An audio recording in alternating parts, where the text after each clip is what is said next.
Greetings and welcome to another edition of the Pedalshift Project. The Pedalshift Project is a series of conversations, thoughts, and experiments around the bike touring lifestyle. From tips and tricks to ideas on how to ride your ride, let's shrink the world by bike.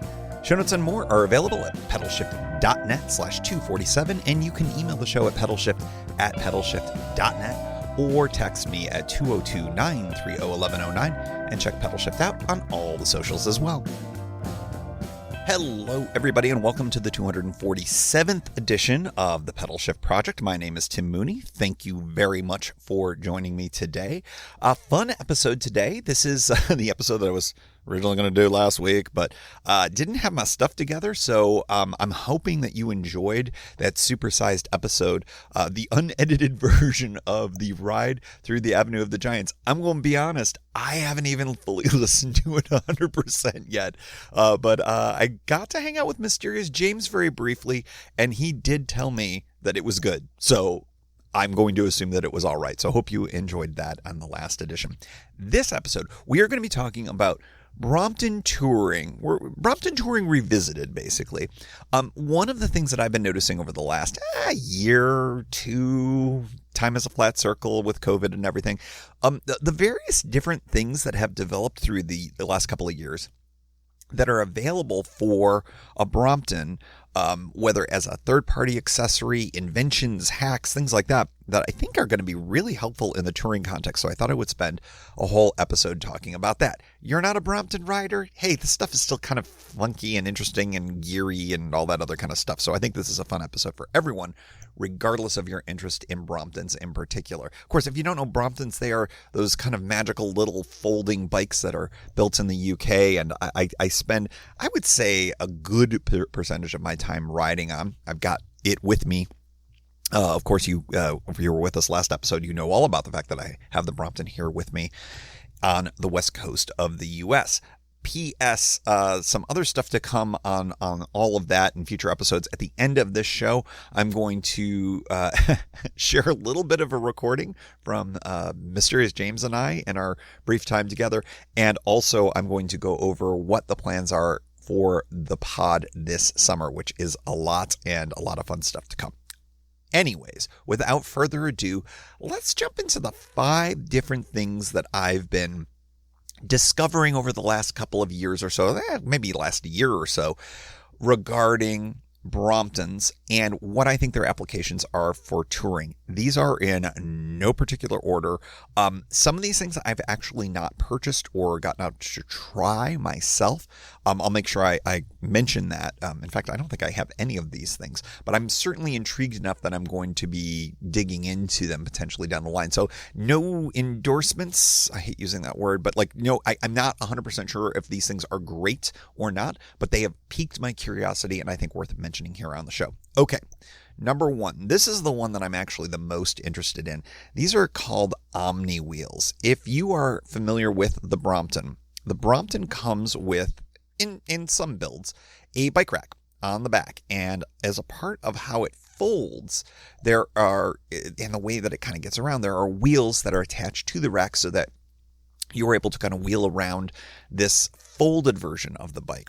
And the Omni Wheel, I think, is the really, really interesting add-on or replacement for the stock wheels. Now, there are all sorts of first-party wheels that are made by Brompton. I think maybe like 1 or 2. And then there are all sorts of tons and tons and tons of different options for third-party wheels, including things like replacing them with inline skate wheels and extenders and all sorts of stuff. I mean, like, you could do a whole episode on the luggage rack wheels. It's pretty crazy. The rear rack wheels, if you will. These are interesting. So Omni Wheels are basically wheels within wheels. So what they do is they roll like a traditional wheel, but they also have wheels inside of the wheels. And I've got a link in the show notes. Rodecaster is one in particular that I think has gotten to be popular amongst Brompton owners. They make them specifically for Bromptons. I believe Omni Wheel is a term of art for any type of wheel of this category. But what it allows you to do is it has a traditional spinning wheel, but there are lateral wheels within them. So essentially it behaves as you roll it around, as if the wheel has casters instead, which is kind of fantastic because if there's one thing that I have become frustrated with in the touring context, but also the general riding context is when you need to go laterally, it's kind of hard to do with the Brompton. And the Omni Wheel fixes that, especially on harder surfaces. Now, I do also have a video in there from, is it Everyday Cycling? Everyday Cycling. Really big player in the YouTube Brompton world. Tons of hacks and tons of interesting stuff. If you're into Bromptons, I would definitely recommend checking out their site and their videos. But I've got a link in a specific time coded to the Omni Wheels. Really, really fascinating and interesting type of a thing. Just makes moving around, I think, that much easier and better. You know, I think about rolling around this bike on the cobblestone streets of Paris and uneven surfaces, and I just think that this would be a lot easier and a lot better. My current wheels, they've lost their rubber rings around them just because if you go lateral at all, they come popping off. And I have to say, I've been frustrated with them for a very long time. I do think that this is something that I'm going to be looking into when I'm kind of in a more stable situation back east when I get back. So the Omni Wheel is the first one that I would say. The second one that I wanted to mention here, this is just categorically 3D printing. What a game changer. I have two things that I wanted to mention, one of which was actually the inspiration for this show, and I've got the link to the Reddit post that got me to reach out to, who is this? Who is the Reddit poster? It was, I can't remember this person's name or their username, but in any event, I've got the link in the show notes so you can check it all out. This was basically a top tube frame-mounted luggage rack, for lack of a better way of putting it. Now, I'm not sure how comfortable it would be, but it would definitely fit to be able to put almost like a traditional briefcase-sized, briefcase sort of between your legs, just the way that the riding is on a Brompton. You're way up high compared to where the top tube is. And this was kind of an ingenious little invention to strap some kind of a bag there. And you could probably fit a ton of stuff in there in a hard shell briefcase style conveyance in there.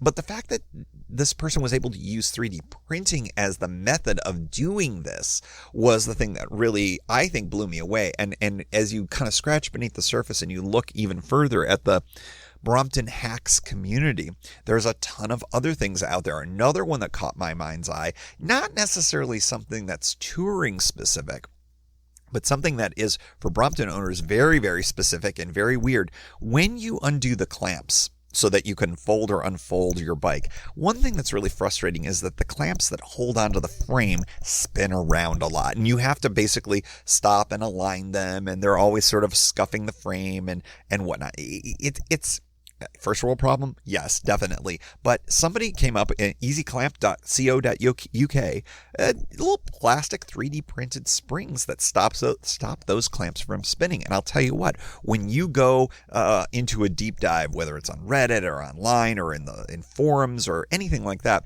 the hack that comes up the most is people saying, I didn't think I needed this, but now I can't imagine life without it. These springs, they're calling them springs, they're made of plastic, 3D printed. That's the thing that I'm talking about, is that 3D printing and the ability for folks to design these simple little fixes for things that even in a well-engineered bike like a Brompton, people have found ways to improve upon it. And that's what I think is really game-changing out there, is just 3D printing. The luggage mount, the springs, things like that, I think are a really important, interesting thing that's happening in Brompton touring. So that was the number 2. Number 3.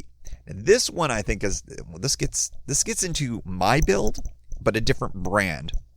Because I have not seen, other than ATS, another branded, how do I put this? A speed drive that is like what I have from way back in the day. A German company called Schlumpf has created the high speed drive. It behaves exactly the same way as my ATS drive. Basically, there is a heel button in the middle of the crank that allows you to change from high and low. It allows you to double your gear range. And when I say double, I'm going to say double-ish, because I do think, and I could easily look this up, but clearly too lazy to do so. I think there's some overlap between the gear ranges, but it does effectively double the number of available gears for you. Now, I go from, well, let's see, I go from 6 to 12, which on a Brompton that is low geared to begin with, I really get a very low gear with my setup. But the Schlumpf drive seems to be getting a lot of folks who are quite interested in it. And I have to be honest, I had said in prior episodes that I wasn't using it a lot. This trip, I've been using it a lot when there's a lot of variability in my riding out here, where on the Avenue of the Giants, for instance, mostly flat. So I would have it in the higher set of gears. But I'll tell you what, in Seattle and some of the other places I've been riding the Brompton, those hills really require the extra low gearing. So I would say, for me personally, I think I've rediscovered the utility from a touring perspective of having that kind of a secondary drive where you can shift from high to low. Schlumpf seems to be getting some good reviews. One caveat that I want to throw here, and here we go with a controversy, depending on what type of English you speak, British or whatever form of nonsense I speak. Lots of people are really weird, including the main Brompton mechanic that I deal with in DC, super negative towards this kind of stuff, because it's like, oh, that thing's so heavy and you don't get enough this and that. I mean, it's like grams. It's the weight weenies, as we derisively call them sometimes. They are not wrong. They are heavier. But when you look at it, it's a couple 100 grams. Now, for folks that are really looking to strip weight and that matters to them, a couple 100 grams is a huge amount there. But if you're into touring like I am, and presumably you are if you're interested in this element, a couple 100 grams is really nothing when you talk about doubling your effective gear range. So it's all about trade-offs. But be prepared if you are a Brompton person talking about doing something like this on your Brompton, you may run into a mechanic who will give you shit every single time you are bringing your bike in and be, it's heavier than it needs to be. Anyways, that's there. The Schlumpf high-speed drive. Not the one I have, but one that seems to do the same thing that my ATS does, but is very well regarded, it seems. Let's see, that was number 3. Number 4. Quick release pedals. I don't have these. I have to be honest. I am unsure if I feel like quick release pedals, meaning you can take the whole pedal off in a quick release fashion. I'm not sure if I need something like this, but I will say, friend of the show and Sprocket co-host Aaron Flores made me pedal envious when he detached his in front of me back when we had a beverage back in Portland at the corner of Southeast Division and 12th. Holy moly, that was kind of cool to see. And I'm sure that when it comes to flying with the bike, putting in the overhead, I will say that the pedals are, even though mine folds, it does get a little in the way. So arguably it would give you that little bit of extra clearance when putting it into an overhead compartment. So I might look into it, as I'm sort of well established on this show.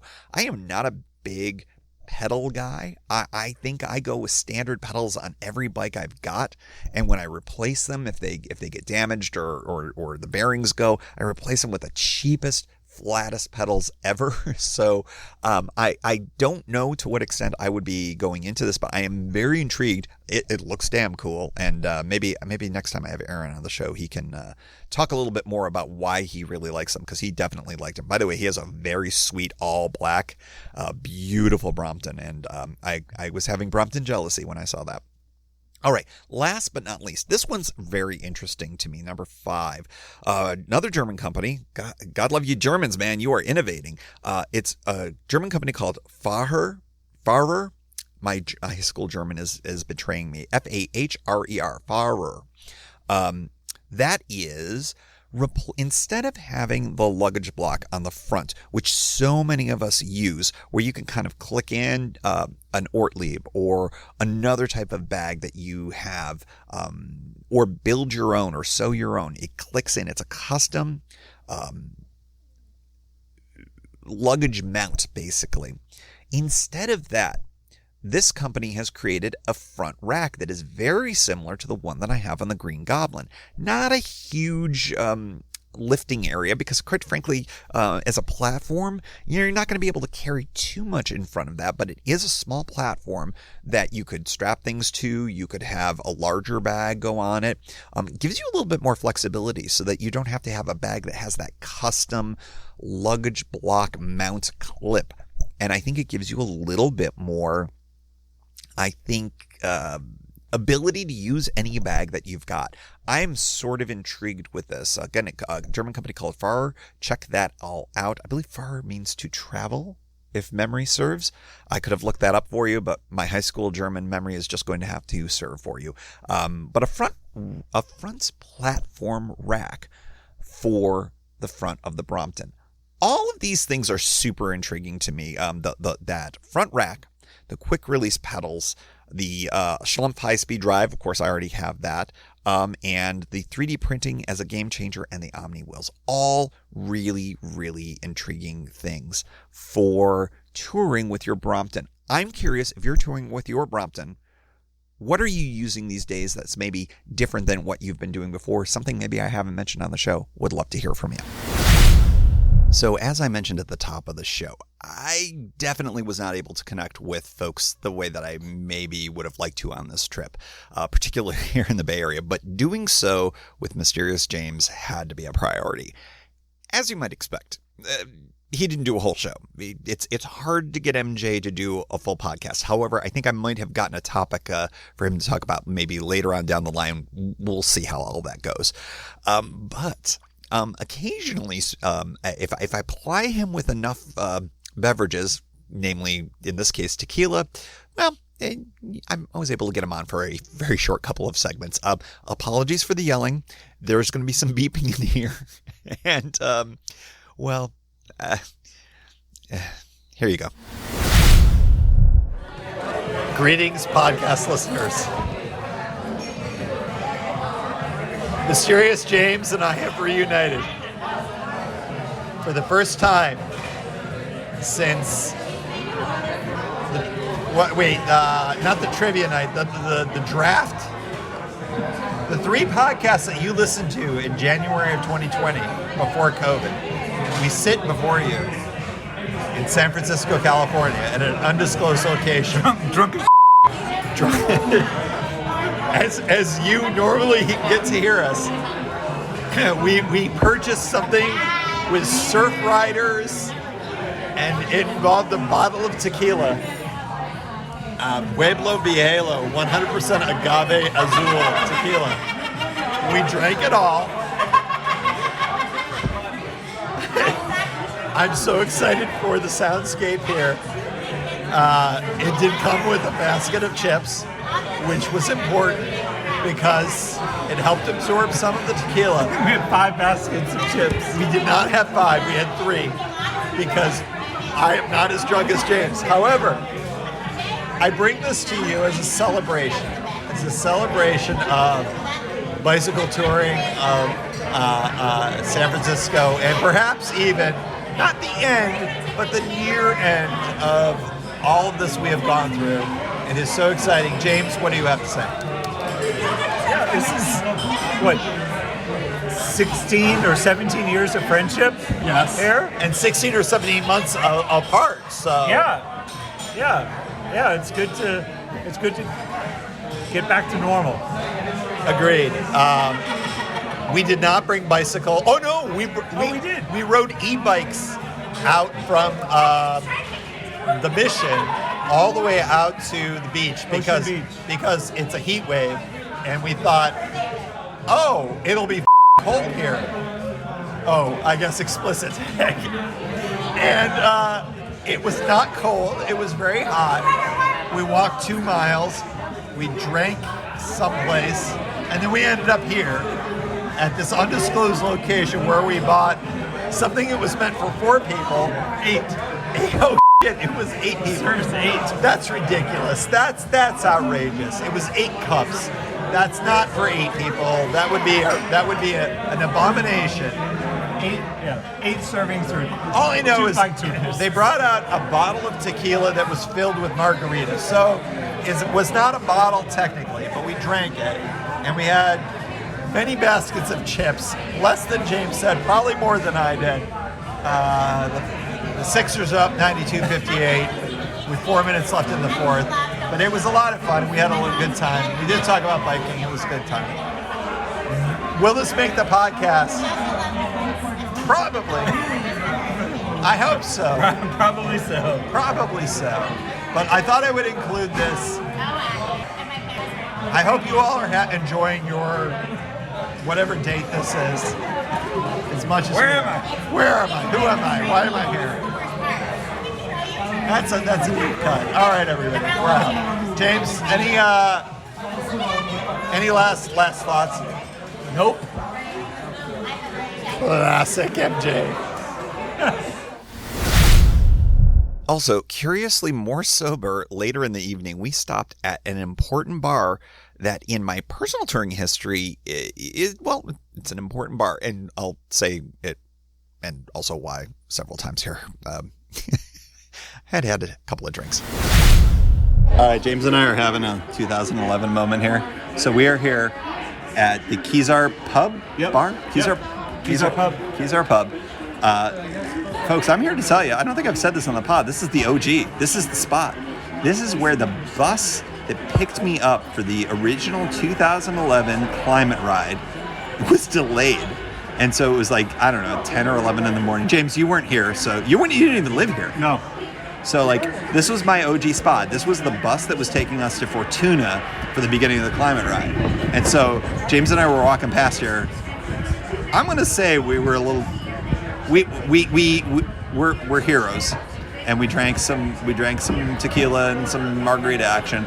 But like, I walked by here and I'm like, there's no way we cannot stop here because it is the 10-year anniversary for both of us. Yep. For touring. But this is my OG spot right here. But this is so we're grabbing some beers here at the Kizar Pub, the origination point for the bus that took me to my first real tour. Did we tour together that summer of 2011 on the C&O? I don't even remember. We probably did. Yeah, I think so. It was either 2011 or 2012. But this was, for me, I always mark the climate ride as the beginning of my touring. But although formative months were with you, so. Yeah, absolutely. All right, Kizar Pub.